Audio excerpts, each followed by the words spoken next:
Chemical equilibria, और chemical equilibria में बच्चों बस कर दो, इक्विलिब्रियम कांस्टेंट्स चल रहे हैं। कौन सा वाला? के ए, क्या है इसका नाम? A for acid. एसिड का क्या? एसिड की डिसोसिएशन का कांस्टेंट। एस की डिसोसिएशन के कांस्टेंट में किधर होगा? एस की डिसोसिएशन के कांस्टेंट में क्या सिचुएशन है भाई? हमने इसको कोई एक्सप्लेन किया हुआ है? अगर मुझे कॉपी शॉपी दिखा दें कि एसिड का मतलब क्या है, पहले वो समझाया गया है, फिर डिसोसिएशन का मतलब क्या है वो समझाया गया है, फिर कांस्टेंट का क्या सीन होता है वो डेवलप हुआ है, और अल्टीमेटली हमारे पास क्या कांस्टेंट डेवलप हुआ था। हमने एक एग्जांपल ली हुई है, कौन सी वाली? एथेनोइक एसिड वाली। और उस एथेनोइक एसिड की एग्जांपल में what do you see there? There is this CH3COO negative की कॉन्सेंट्रेशन ऊपर, H पॉजिटिव की कॉन्सेंट्रेशन भी ऊपर, और फिर CH3COOH की कॉन्सेंट्रेशन नीचे। और हमने अल्टीमेटली क्या किया, ये जो Ka है हमारे पास, आपने आखिरी चीज क्या लिखी हुई है? आई थिंक एक एक्सप्रेशन चल रहा है आपके पास, उसमें ऊपर क्या है? आयंस है, नीचे क्या है? कंपाउंड है। तो क्या मैं ये कह सकता हूं कि ऊपर लिखा हुआ है the dissociated form of the acid, और नीचे क्या लिखा हुआ है? Undissociated form of the. मैंने इस पे बहस की थी लास्ट लेक्चर में कहीं कि वो एथेनोइक एसिड के कुछ मॉलिक्यूल्स पानी में आयोनाइज्ड होंगे, मतलब नहीं डिसॉल्व इन व्हाट वे? नहीं 100 नहीं बेटा, डिसॉल्व के दो तरीके हैं, एक है डिसॉल्व इन आयोनाइज्ड वे और एक है dissolve in fitting the gaps वाला वे। कि कुछ इथेनोइक एसिड के मॉलिक्यूल्स हैं जो पानी में जाकर क्या हो गए? आयोनाइज, मतलब प्रॉपर डिसोसिएट हो गए हैं। लेकिन कुछ ऐसे भी हैं डिसॉल्व हुए हैं लेकिन वो आयोनाइज या डिसोसिएट, तो फिर किधर है वो? हमारे लास्ट लेक्चर की यही बहस थी ना, किधर है वो? सर वो वाटर के मॉलिक्यूल्स क्या, या तो उन्होंने हाइड्रोजन बॉन्डिंग की हुई है या वो वाटर के मॉलिक्यूल्स के गैप में जाके किसी तरह से फिट हो गए हैं। और हाँ, वाटर को लग रहा है कि वो भी वाटर के जैसे मॉलिक्यूल्स हैं। क्यों लग रहा है वाटर को कि वो भी वाटर जैसे? क्योंकि उनमें भी O के साथ H है, वाटर में भी O के साथ H है, वाटर का भी O partial negative H partial positive है, उनका भी O partial negative H partial positive है। उनके बीच में और इनके बीच में एक जैसा इंटरमॉलिक्यूलर फोर्स है। तो जब सेम इंटरमॉलिक्यूलर फोर्स है दोनों में, तो क्या फीलिंग है दोनों को? सेम फेज की फीलिंग है। क्या फीलिंग है? सेम फेज या सेम, वो क्या कहते हैं, मैंने लफ्ज बोला था, होमोजीनियस फीलिंग है। होमोजीनियस सा मिक्सचर होगा, होमोजीनियस सा सोल्यूशन होगा। फीलिंग ऐसी आएगी कि डिसॉल्व 100% हुआ है, डिसोसिएट 100% नहीं हुआ है। अगर डिसॉल्व 100% हुआ है और डिसोसिएट 100% नहीं हुआ, तो हमने क्या कॉन्सेप्ट निकाल दिया है? हमने कहा सर जी जो डिसोसिएट हो गया है उसको ऊपर लिख देते हैं, जो डिसोसिएट नहीं हुआ है उसको, वैसे तो मैंने उसको प्रॉपर इक्विलिब्रिया की तरह लिखा है।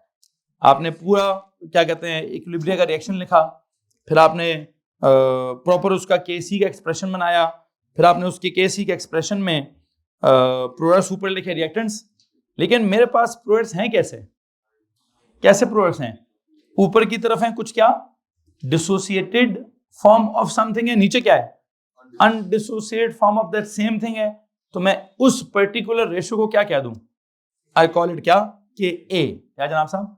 आई थिंक आज के लेक्चर में अगर आप मुझे कहेंगे, मैंने एग्जाम्पलीफाई तो पिछले लेक्चर में एक एक वर्ड का मीनिंग और एग्जाम्पल के साथ बात खत्म कर दी है। आज के लेक्चर में कैसे स्टार्ट करना चाहता हूं?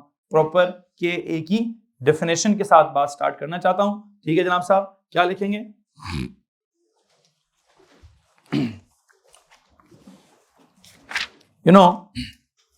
आपने क्या किया हुआ है, गौर से मेरी बात सुनिए। लास्ट मिसाल आपके सामने लिखकर वहां से टॉपिक क्लियर करूंगा। लास्ट मिसाल आपके पास ये वाली है, दोबारा मत लिखिएगा, लिखी हुई है पहले से। ये लिखा हुआ है ना, यहां क्या लिखे? इसकी स्टेट क्या लिखी है, इसकी क्या लिखी है, इसकी भी क्या लिखी है।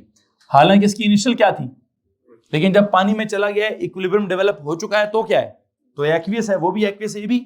आपने इसका पहले क्या निकाला है? पहले इसका केसी निकाला था, इनटू क्या, ओवर क्या, ये क्या है? अब मुझे बताएं, क्या मैं इसको ये कह सकता हूं सर ये ऊपर क्या लिखा हुआ है? concentration of dissociated form of acid, नीचे क्या लिखा है, the concentration of undissociated form of acid, या गलत है? क्या इसमें किसी को प्रॉब्लम है? अब इस रेशो को क्या बोलूं, क्या इसको केसी बोलूं?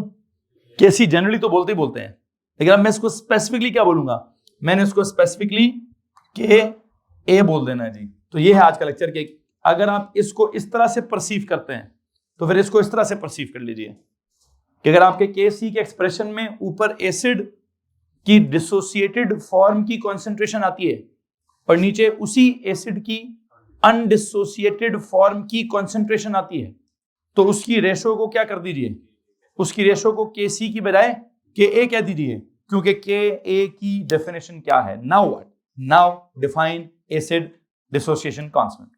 मेरी तरफ से हालांकि टॉपिक वंस अगेन खत्म हो गया, मैं समझा चुका हूं जो मैंने समझाना है। अब मैं यहां से क्या करूंगा, यहां से मैं पहले मैंने वर्ड्स में से समझाता समझाता एक मुकाम तक पहुंचता हूं, और अब मेरे पास क्या है, अब मैं ए लेवल के तरीके से क्या बोलते हैं उसको, अगर मैं कहूँ जी मैंने डेफिनेशन लिखनी है और डिफाइन करके दोबारा समझाना है, तो चलो जी दोबारा समझा लेते हैं। ए लेवल के तरीके से समझते हैं जी, क्या लिखें जी, यूं समझेंगे दोबारा लिखेंगे। लेक्चर आपका अभी स्टार्ट हुआ है, फॉर व्हाट, ये आपका पिछला लेक्चर क्लोज हुआ,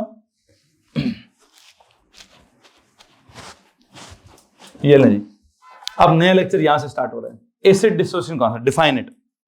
हेडिंग दे जी, डिफाइन एसिड डिसोसिएशन कांस्टेंट। बेटा जो आखिरी मैंने लाइन लिखी है वो आपने लिखी नहीं है, मैंने ये ऊपर वाले को बोला है concentration of dissociated form of acid, over नीचे वाले को बोला है concentration of undissociated form of acid. तो मैंने आज अभी पहले आखिरी लाइन लिखवाई थी ना, वो लास्ट लेक्चर में नहीं लिखी थी, बोली होगी, लिखवाई शायद नहीं थी, तो प्लीज उसको लिख के खत्म करें। उसको जब आप लिख के खत्म कर लें, क्या खत्म किया जी, पेन आगे से उठाओ, आपने भी वो नहीं किया जो मैं कह रहा हूं, वो बाद में लिखूंगा भाई, मेरा बाद में लिखने का स्टाइल मुख्तलिफ है। मैं भी ये कह रहा हूं जो आपका कल का लेक्चर आपका खत्म हुआ है, जहां मैंने लिखवाया ना, वो उसके बाद भी मैंने कुछ लिखा है ना, तो प्लीज वो लिख दें जरा, क्या लिखवाया उसके बाद, के इज इक्वल टू क्या, concentration of dissociated form of acid over concentration of undissociated form of acid. वो पहले पूरा लिख लें, उसके बाद लिखें जी डिफाइन नाउ। अब लिखें डिफाइन एसिड डिसोसिएशन कांस्टेंट। अब हेडिंग दीजिए डिफाइन व्हाट, क्या लिखेंगे, अब वही जो चीज ऊपर लिखी है उसको क्या करें, उसको अंग्रेजी में लिख लें। It is defined as the ratio of, it is defined as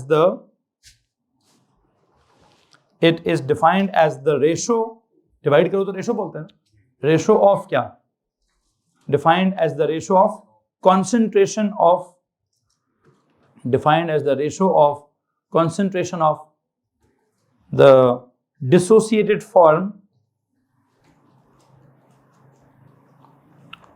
defined as the what, as the ratio of concentration of the dissociated form of the weak acid। अच्छा एक और बात भी बड़ी जरूरी है, अब मैं एसिड को वीक भी बोलूंगा, क्योंकि स्ट्रॉन्ग एसिड में मुझे रेशो डेवलप क्यों नहीं करनी, उसमें तो वो अनडिसोसिएटेड फॉर्म वाले मॉलिक्यूल्स होंगे ही नहीं। तो जो कॉन्सेप्ट है, ये कॉन्सेप्ट है ही किसके लिए, this is not for strong acids, it's only for weak acids, because weak acid में मसला होता है उनकी डिसोसिएशन पार्शियल होती है, या उनके अंदर वो डिसोसिएटेड और अनडिसोसिएटेड दोनों मौजूद हो सकते हैं, तो उसकी रेशो कम। इसलिए मैं डेफिनेशन में क्या मेंशन करना चाहता हूं, weak acid, ratio of the concentration of the dissociated form of the weak acid to the concentration of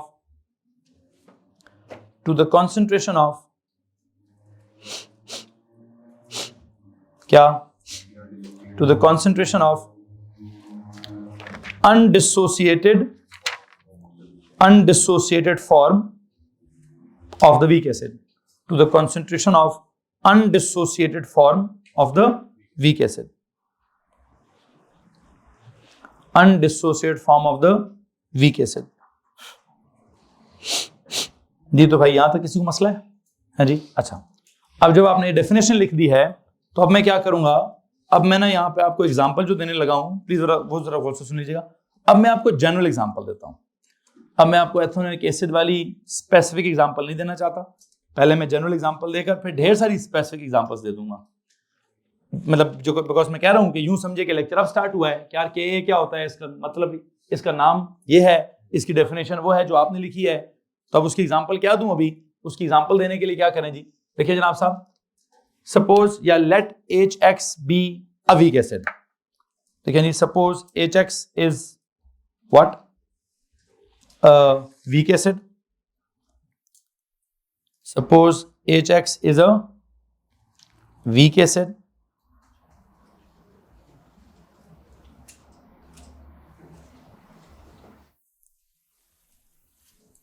Suppose HX is a weak acid. So its dissociation, so its dissolution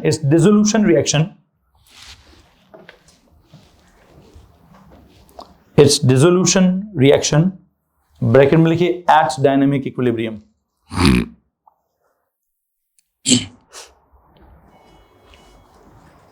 its dissolution reaction at dynamic equilibrium will be shown as follows, can be shown as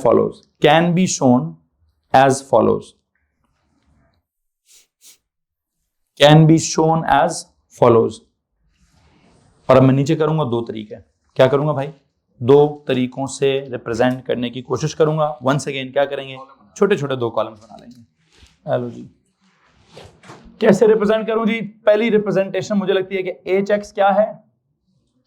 कुछ भी चीज है, उसको आपने क्या किया? Water में डाल दिया। वाटर में डालने से क्या होगा? H पॉजिटिव अलग रिप्रेजेंट होगा और X नेगेटिव अलग रिप्रेजेंट होगा। वाटर की स्टेट यहां लिक्विड होगी और इस HX को एट इक्विलिब्रियम किस स्टेट में लिखूं? एक्वियस लिखूंगा। ओके, या तो यूं लिख दें, FSC वाले यूं लिखते हैं ऐसे। हम कैसे लिखते हैं? हम कहते हैं सर वाटर कोई रिएक्टेंट थोड़ी है। वाटर क्या है?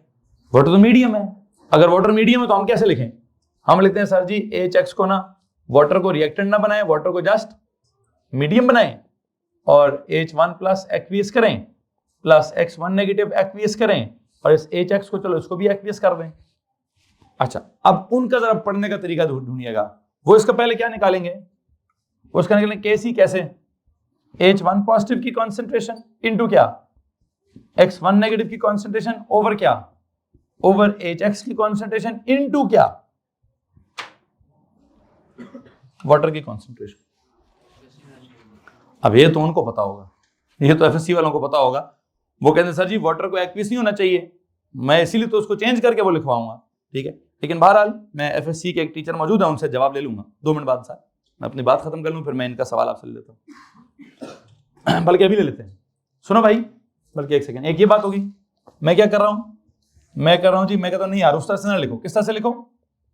H1 प्लस की कॉन्सेंट्रेशन इंटू X1 माइनस की कॉन्सेंट्रेशन ओवर क्या? ओवर HX की कॉन्सेंट्रेशन। ओके, एक वो मसला है, एक ये मसला है। मैंने तो आपको कल उस तरह से पढ़ाया हुआ है, तो आपको लगता होगा वो बिल्कुल ठीक है। खैर बहरहाल, और हाँ, उस कॉन्सेप्ट के मुताबिक हमें लगता है ये FSC वाले गलत करते हैं, लेकिन सर के पास शायद कोई जवाब है। बेटा अपना सवाल पूछिए। वो कहते हैं सर ये वाटर तो लिक्विड में है, हमारी तो इक्वेशन में ये सारा कुछ क्या होना चाहिए? एक्वियस होना चाहिए, तो उन्होंने लिक्विड वाला यहाँ क्यों लिखा हुआ है? जी सर जी।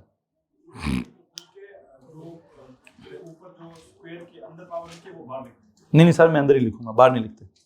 मेरा इनका सवाल दीजिए सर, इनके जवाब, इनके सवाल के जवाब। इनका सवाल ये वाटर क्यों लिखा हुआ है यहाँ पे? तो रिएक्टेंट तो ट्रीट हुआ है, लेकिन रिएक्टेंट तो लिक्विड स्टेट में है। हमारे KC के एक्सप्रेशन में तो लिक्विड्स आते ही नहीं है। KC के एक्सप्रेशन में तो क्या बोलते हैं एक्वियस आने चाहिए। यहाँ उसने लिक्विड वाला कैसे मेंशन किया हुआ है? ठीक है जी भाई, है उसके पास एक तरीका पानी की कॉन्सेंट्रेशन निकालने का। उसने एक टॉपिक निकाला हुआ है पानी की कॉन्सेंट्रेशन वाला, मैं भी तो नहीं पढ़ा सकता उसको। हाँ, मुझे एक बात पता है, वो कहता है जी पानी की कॉन्सेंट्रेशन हमने जैसे भी निकाली है, तैसे भी निकाली है, तुम्हारा काम नहीं है, तुम एक काम करो, वाटर की कॉन्सेंट्रेशन डिवाइड हो रही है, वहां ले जाओ।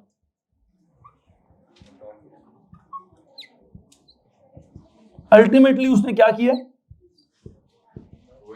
उसने काम यही किया है कि सर जी क्या करो, ये जो रेशो है ना, इसको उसने क्या बोला, इसको वो कहता है K A, H plus into X negative over क्या, ओवर एच एक्स की क्या, ऐसी कॉन्सेंट्रेशन। एफएससी वाले क्या करते हैं, वो कहते हैं नॉर्मल तरीके से केसी लिखो, स्टेज वो खड़े में भेजते हैं, ठीक है, और वो वाटर को पता नहीं कहता जिधर से उठा के उधर लेके जाओ, पता नहीं क्या उसने वाटर की कॉन्सेंट्रेशन की वैल्यू निकालता है, उसको कहता है केसी से मल्टीप्लाई करो, कहता है जी के ए आ गया। अब क्यों करता है, कैसे करता है, आपको भी पता है, मुझे भी पता, गलत हो रहा है, ठीक है जी। लेकिन हाँ, जब कभी कोई एफएससी के टीचर आपको पढ़ाएंगे वो डिफेंड करेंगे इसको कि सही कैसे है, तो क्या है क्या नहीं है। जी सर जी, क्या कहते हैं, इस नीचे वाले को आयोनाइजेशन कांस्टेंट कहते हैं और ऊपर वाले को इक्विलिब्रियम कांस्टेंट कहते हैं। दोनों में फर्क क्या है सर? तो वो आयन हालत में जो सिर्फ यानी जो आउटपुट आपने नीचे लिखा हुआ है ना सर, वो ये नीचे नहीं लिखते, वो सिर्फ यानी नहीं, आपने पहला जुमला बोला, मुझे बताना दोनों में फर्क क्या है। आपने कहा के सी को इक्विलिब्रियम कांस्टेंट कहते हैं, वो ये करते हैं सर, और के ए को आयनाइजेशन कांस्टेंट कहते हैं। मेरा सवाल ये है, दोनों में फर्क क्या है? यानी जो रेशो बनती है वहां पर, यहाँ तो आपने डिनोमिनेटर में कुछ वैल्यू लिखी है ना, वो ये नहीं लिखते, वो क्या करते हैं कि product of output by input के हिसाब। मेरा तो ये सवाल ही नहीं है सर, मेरा तो बड़ा सिंपल सा सवाल है कि आपने कहा ऊपर वाले को इक्विलिब्रियम कांस्टेंट कहते हैं, नीचे वाले को आयनाइजेशन कांस्टेंट कहते हैं, दोनों कांस्टेंट था ना, तो दोनों में फर्क क्या है? कोई फर्क नहीं है, ठीक है सर जी, वो भी कांस्टेंट है, ये भी कांस्टेंट है। अब एक तरीका तो ये है, या तो मुझे कह रही एफएससी के तरीके से पढ़ाओ, तो मेरे पास वो तरीका भी है, लेकिन उसमें मसला क्या है, मेरे खुद के दिमाग के सवाल क्लियर नहीं हुए वहां पे, तो मैं आपको कैसे पढ़ाऊं, ठीक है। लेकिन हाँ, लिखवा मैंने दिया, पता नहीं कौन सा दिमाग को जिन चढ़ा, मैंने वो लिखवा दिया, ठीक है। असल काम क्या है, मैं अपने तरीके से चलूंगा। हमारा तरीका क्या है, अगर मैंने रिएक्शन वैसे लिख भी दिया, एक और बात सुन लीजिए भाई, मैं ए लेवल में अगर मैंने रिएक्शन वैसे लिख भी दिया, तब भी हम क्या करते हैं, हम नहीं लिखते वाटर की कॉन्सेंट्रेशन। क्यों?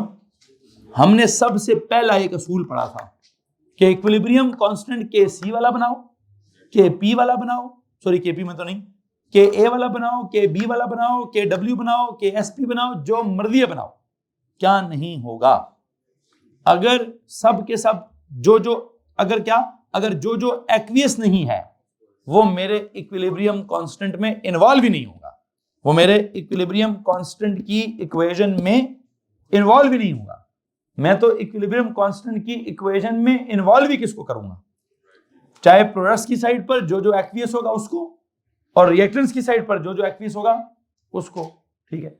और अगर कोई एफएससी वाला कहे सर जी ये तो वाटर भी एक्वियस ही है, क्या कहे, होते हैं एफएससी के टीचर्स, वो कहते हैं सर वाटर लिक्विड थोड़ी है, ये तो वाटर भी एक्वियस है, हाउ कैन यू से कि वाटर इन्वॉल्व नहीं होगा। मैं कहता हूं कि भाई कर ले यार, तू अपनी मर्जी कर ले, अब बता यहां से तो लेके जाना है, वो फिर उसकी वाटर की कॉन्सेंट्रेशन की वैल्यू निकालेंगे पूरी, ठीक है, 55.8 मोल पर डीएम क्यूब। चेक करें सर जी क्या लिखी हुई है, कुछ होगी वहां पे, कोई वैल्यू होगी, आई डोंट नो, मुझे रटा मेरा कच्चा है, कुछ ना कुछ वैल्यू है वाटर की कॉन्सेंट्रेशन की, कुछ वैल्यू निकाली है एफएससी ने, मैं नहीं निकालना चाहता।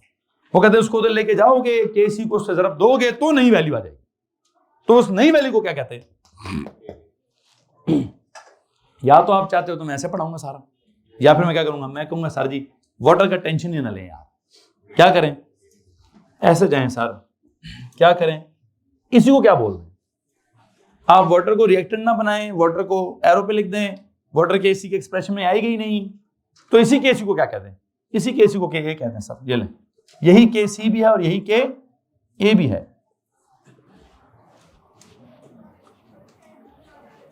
यही के सी भी है, यही के ए भी है। हाँ तो मैंने क्या बोला था 55.8, चलो जी 10 साल पुराना रटा है सर, ठीक है जी, पॉइंट का तो फर्क आ ही जाएगा, 55.5 चल रहा है मेरे पास, 50 दिमाग में क्या था, चलो जो भी था जी खड़े में गया, ठीक है जी। क्या करना है, नहीं करना यार, वाटर वाली कॉन्सेंट्रेशन के हिसाब से मैं नहीं चलूंगा, मैं किस हिसाब से चलूंगा, ठीक है, उनका अपना एक तरीका है, वो उसको अपने हिसाब से डिफाइन करते हैं, मेरा अपना एक तरीका है, मैं अपने हिसाब से चलता हूं। मेरा तरीका क्या है, मैं चाहता हूं वाटर को रिएक्टेंट ना बनाया जाए, वाटर को रिएक्शन का मीडियम कहा जाए, वाटर को एरो के ऊपर लिखा जाए, और क्या कहते हैं इस हिसाब से केसी बनाया जाए, उसी केसी को ही क्या कह दिया जाए, कि तुम ही के ए हो, तुम ही क्या हो, उसी को तुम के ए हो। और हाँ, अगर कोई वाटर को रिएक्टेंट लिखता है तो अगर उसने लिक्विड लिखा है तो मैं चाहता हूं तब भी इन्वॉल्व ना किया जाए, अनलेस और अनटिल क्या ना हो जाए, अनलेस और अनटिल कोई वाटर को रिएक्टेंट वाली साइड पे लिखकर क्या ना कर दे, एक्वियस ना कर दे। ओके जी सर, वो भी तो वाटर है, डिसॉल्व्ड इन वाटर। वो क्या है कि सर वाटर है, it is dissolved in water. तो वो जुमला तो ठीक है, वाटर पानी के अंदर पानी, सर पानी के अंदर पानी है तो पानी को भी एक्वियस क्या दें, क्या पता कुछ आयनाइज हुआ हो। आगे एक चैप्टर मेरे पास वैसे, पानी में पानी डालो और पानी आयनाइज हो जाएगा। ठीक है जी, एक टॉपिक है भाईजान। ठीक है, अब आप अगर किसी और फजूल बात पे हंस रहे हैं तो आप बहुत बड़ी निकम्मी खवातीन हैं। ठीक है, मैं कुछ पढ़ा रहा हूँ, उनका कुछ चल रहा है, इधर ध्यान दीजिए। और अगर हंसी आ भी जाए ना तो इतनी ऊंची, मैंने बहुत दफा बोला हुआ है, उसको उतना हंसे जितना आपकी हद तक करे। पूरी क्लास को बताएंगे तो सबकी अटेंशन मुझसे निकल कर आप में चली जाएगी। और पता मैं क्या कहूंगा, आप सुनाए वो लतीफा जैसे लतीफे पे हंस रहे हैं आप। आ जाए सर। जी मैडम फरिश्ता, कोई ऐसा लतीफा है जो आप पूरी क्लास को सुनाना चाहती हैं? किस पे? तो हाँ जी, पानी और पानी की बात हो रही है। क्या हो रहा है जी? दिमाग में कुछ और ही आ गया। हाँ जी, के ए की बात हो रही है जनाब साहब। क्या पढ़ा रहा हूँ? एसिड डिसोसिएशन कांस्टेंट पढ़ा रहा हूँ। और एसिड डिसोसिएशन कांस्टेंट में मैंने पहले उसकी डेफिनेशन लिखवाई। डेफिनेशन लिखवाने के बाद अब मैं उसका फॉर्मूला बनाना चाहता हूँ। और उसका फॉर्मूला बनाने के लिए मैंने पहले एक टिपिकल एग्जांपल दी। कौन सी एग्जांपल ली थी? HX को मैंने क्या क्या दिया? Suppose it is a weak acid. If it is weak acids तो उसका डिसोसिएशन या उसका डिसोल्यूशन रिएक्शन को हम कैसे शो करेंगे? It can be shown by what? It can be shown as follows, या ऐसे या ऐसे। ठीक है, मुझे इस तरीके से थोड़ा सा एतराज़ है। ठीक है, वो थोड़ा सा एतराज़ आपके सामने मैं प्रेजेंट कर चुका हूँ। लेकिन उस एतराज़ को FSC वाले कैसे कवर करते हैं? वो कहते हैं जी पानी लिक्विड नहीं है, पानी एक्वियस है। अब वो क्यों कहते हैं पानी एक्वियस है, वो आप हंस भी चुके हैं, इसका मतलब समझ भी चुके हैं। ठीक है, फिर उसके बाद उसकी एक वैल्यू निकालते हैं। वो वैल्यू पता नहीं कहाँ से निकालते हैं।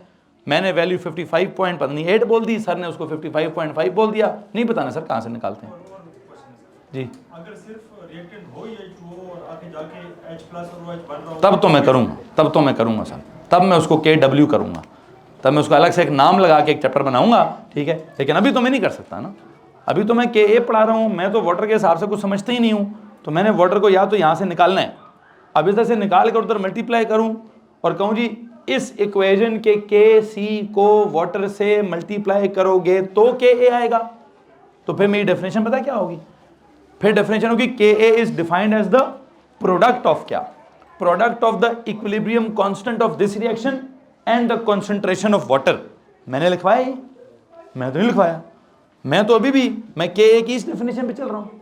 मैं तो KA की इस डेफिनेशन पे चल रहा हूँ। क्या ये definition? Ratio of, concentration of, ऊपर क्या है? डिसोसिएट फॉर्म है, नीचे क्या है? तो अल्टीमेटली उन्होंने भी क्या बनाना है? अल्टीमेटली उन्होंने भी KA के जवाब में क्या बना दिया?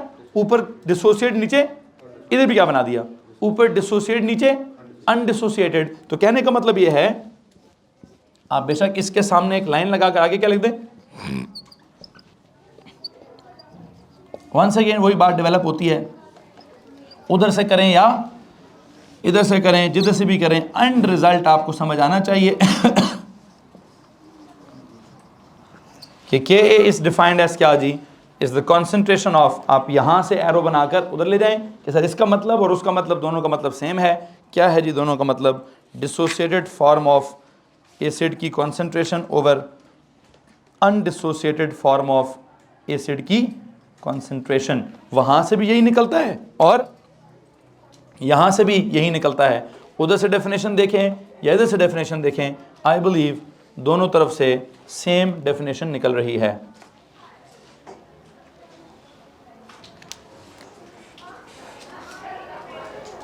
किसी को मसला तो हाथ खड़ा कर दीजिए। जी भाई पुत्र, मैंने उसको गोली मार दी है। मैं कह रहा हूँ मैंने FSC का जवाब नहीं देना, मुझे इधर से जवाब लीजिए। ठीक है जी, वो तो पढ़ाया तो फिर तो FSC का लेक्चर चला जाएगा ना। ठीक है, मैं तो कह रहा हूँ वो डिफेंड पता नहीं कैसे करेंगे। वो करेंगे कौन? वो जो आपको FSC पढ़ाएंगे, वो एक अलग एंटी टेस्ट की हमारी अलग टीम है। वो जब आएगी तो वो आपको समझा देगी वाटर की क्या कॉन्सेंट्रेशन है। उसने रटर लगवाना है इसका। FSC में बहुत सारी बातों का रटर लगवाते हैं वो। ठीक है जी, मुझे लगता है मैंने भी रटर लगाया किसी ज़माने में 55 पॉइंट समथिंग। ठीक है, आज तक याद है मुझे। ठीक है जी, तो रटर लगवा देंगे आपको इंशाल्लाह। बहरहाल क्या करें जी, कॉलम्स बराबर कर दें। कॉलम्स बराबर हो गए। कॉलम्स बराबर करने के बाद देखें ये जो के ए है, इस के ए के साथ मैं आपको दोबारा कुछ बातें बताना चाहता हूं। एंड पे दोबारा लिखें के ए। के ए क्या करता है, के ए का नाम क्या था, एसिड की डिसोसिएशन का कांस्टेंट, ठीक है। ये असल में डिस्क्राइब क्या करता है, what, it describes the strength of the acid.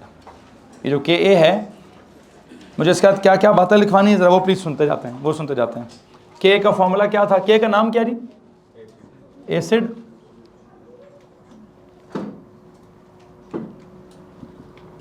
Dissociation constant, ठीक है। इसका फॉर्मूला क्या है, फॉर्मूला जो भी मैं फॉर्मूला नहीं पढ़ा रहा, आई बिलीव इट डिस्क्राइब्स क्या, द स्ट्रेंथ ऑफ क्या, मतलब इट्स वैल्यू डिस्क्राइब्स क्या, it's value describes the strength of क्या, स्ट्रेंथ ऑफ वीक एसिड। आप तो बचपन में एसिड्स की स्ट्रेंथ कैसे निकालते थे, पीएच से निकालते थे।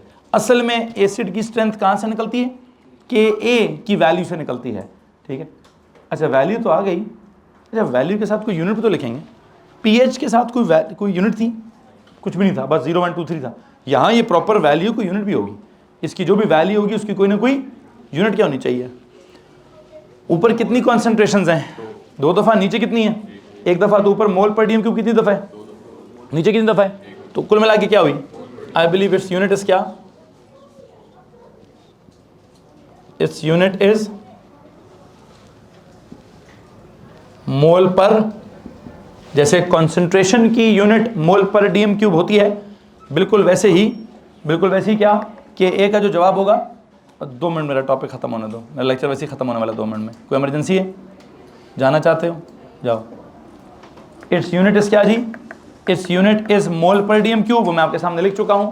अगली जो बात मैं बताना चाहता हूं वो क्या है, जैसे बाकी कॉन्स्टेंट्स जो हैं किस पे डिपेंड करते थे, केसी किस पे डिपेंड करता था, I hope you remember it was temperature dependent. तो आपकी इतला के लिए ये भी क्या है, it's also temperature dependent. This constant it's not a universal constant, it is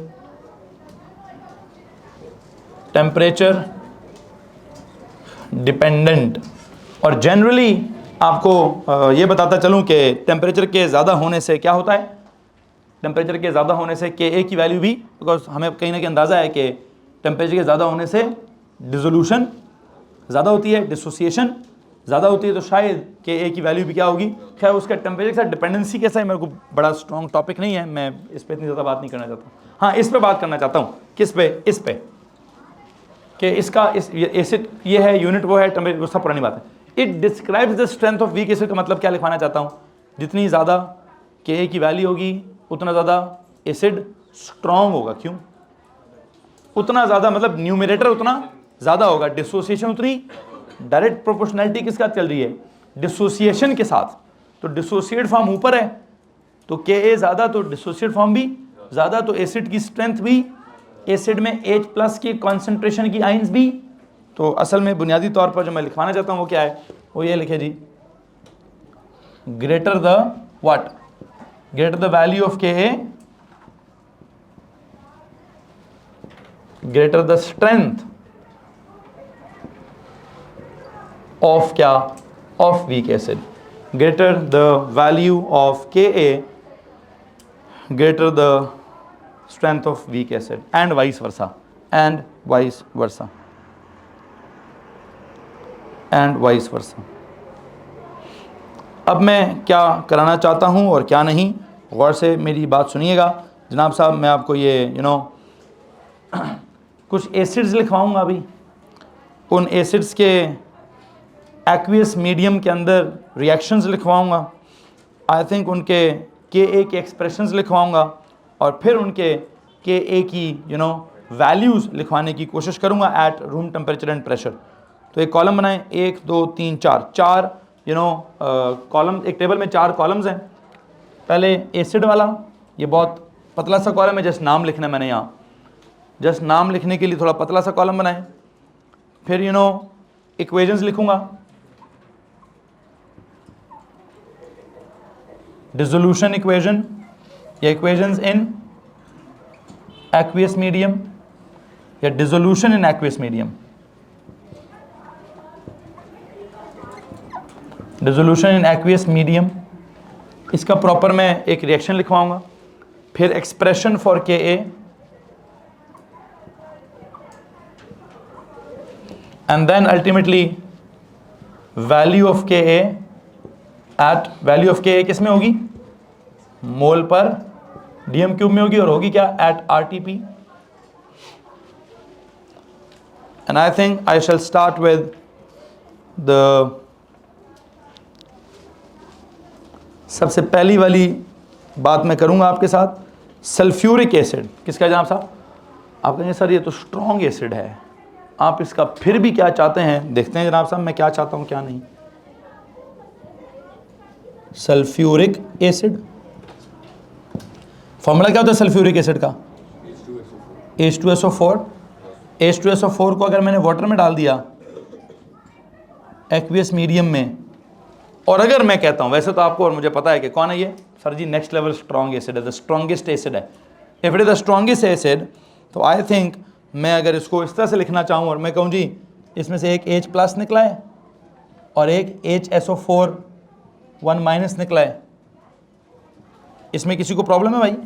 अगर मैं सल्फ्यूरिक एसिड का रिएक्शन ऐसे लिखना चाहता हूं, ठीक है, के ए पे जब जाएंगे तो वहां से सवाल आप पूछ सकते हैं। वैसे मैं इसका के ए क्या लिखूंगा, H पॉजिटिव की कॉन्सेंट्रेशन इनटू क्या, HSO4 नेगेटिव की कॉन्सेंट्रेशन ओवर क्या, H2SO4 की कॉन्सेंट्रेशन। ये इसका के का एक्सप्रेशन आ गया। And you know what is its value, its value is 1.3 into 10⁻6, 1.3 into 10⁻6। Hello जी, को मुझे वैल्यू समझा सकता है? 1.3 मिलियन मोल्स पर DM cube. What does it mean? एक डीएम क्यूब पानी के अंदर व्हाट 1.3 मिलियन मोल्स पर डीएम क्यूब, मतलब इतने ज्यादा मोल्स हैं जिसकी डिसोसिएशन वगैरह के ए को बहुत ज्यादा बड़ी वैल्यू नहीं है। इतनी बड़ी के ए की वैल्यू क्या डिस्क्राइब करती है? तो सर इसका के ए पढ़ा क्यों रहे हैं? ये तो स्ट्रॉन्ग एसिड है, इसका तो के ए पता नहीं लाखों हजारों करोड़ों में जा रहा है। तो इतने लाखों करोड़ों में जिसका के ए होगा वो तो मतलब वो तो बहुत स्ट्रॉन्ग एसिड होगा, तो उसका के ए वैसे होना ही नहीं। खैर बहरहाल मैं 2-3 वैल्यूज और भी लिखवाना चाहता हूँ ताकि उनसे तो जान छुटे ना। एक और है जी हाइड्रोक्लोरिक एसिड।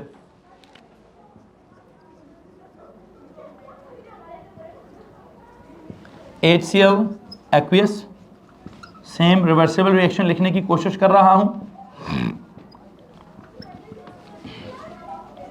Ka का expression is H positive Cl negative over HCl की डिसोसिएशन। इसका आंसर क्या है? It is 1.0 into 10⁻3। Hello ji,